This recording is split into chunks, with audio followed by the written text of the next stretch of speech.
श्री गुरुवे नमः। एकादशी, ये कार्तिक महीने में एकादशी के व्रत के साथ श्रीमद् भागवत कथा श्रवण करने का भी अपार फल शास्त्रों के अनुसार बताया गया है।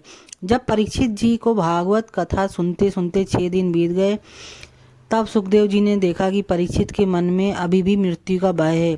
फिर उनकी इस दशा को देखते हुए सुखदेव जी ने राजा परीक्षित को एक कथा सुनाई। कथा के अनुसार एक राजा एक बार जंगल में शिकार करने गए और जंगल में शिकार करते वक्त राजा अपना रास्ता भटक गया। इधर उधर भटकने के बाद उसने एक छोटी सी झोपड़ी नजर आई। जब राजा उसके अंदर गया तो उसने देखा वहाँ पर एक बहेलिया रहता है जो लंबे समय से बीमार चल रहा है। जब राजा झोपड़ी में गया तो उसने देखा कि उस बीमार बहेलिये ने उसी झोपड़ी में एक तरफ सोच करने का स्थान रखा था, तो खाने पीने के लिए जानवरों का मांस छत से टांग रखा था।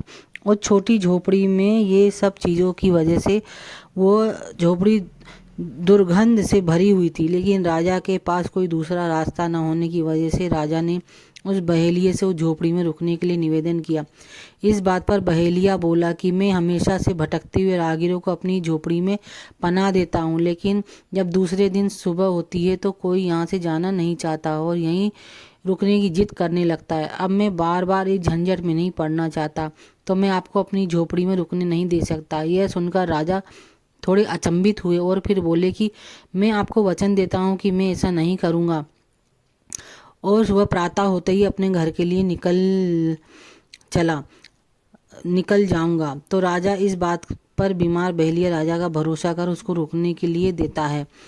अब राजा रात को वहीं विश्राम करने के लिए लेटता है और झोपड़ी की गंध उसके अंदर जा रही थी और सुबह होते होते राजा के अंदर उस गंध का ऐसा नशा चढ़ गया कि वो भी अपना वचन भूल दूसरे लोगों की भांति वहीं पर रुकने की बात करने लगा। और इस बात को लेकर राजा ने उस बीमार बहेलिये से कलह कर लिया। फिर सुखदेव राजा परीक्षित से पूछते हैं कि क्या उस राजा ने यह सही किया। सुखदेव जी के इस प्रश्न का जवाब देते हुए राजा परीक्षित ने कहा कि नहीं, उसने बिल्कुल गलत किया और वो मूर्ख राजा था जो अपना इतना अच्छा राजपाट छोड़कर और अपना वचन तोड़कर उस गंदी झोपड़ी में रहना चाहता था।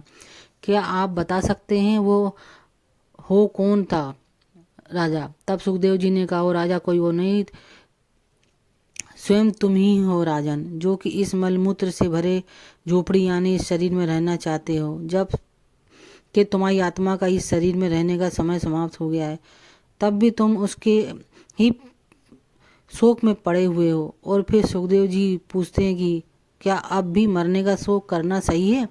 उसके बाद राजा परीक्षित ने अपने मन से मौत का डर निकलने का फैसला किया और अपने अंतिम समय तक पूरे भक्ति भाव से कथा श्रवण की।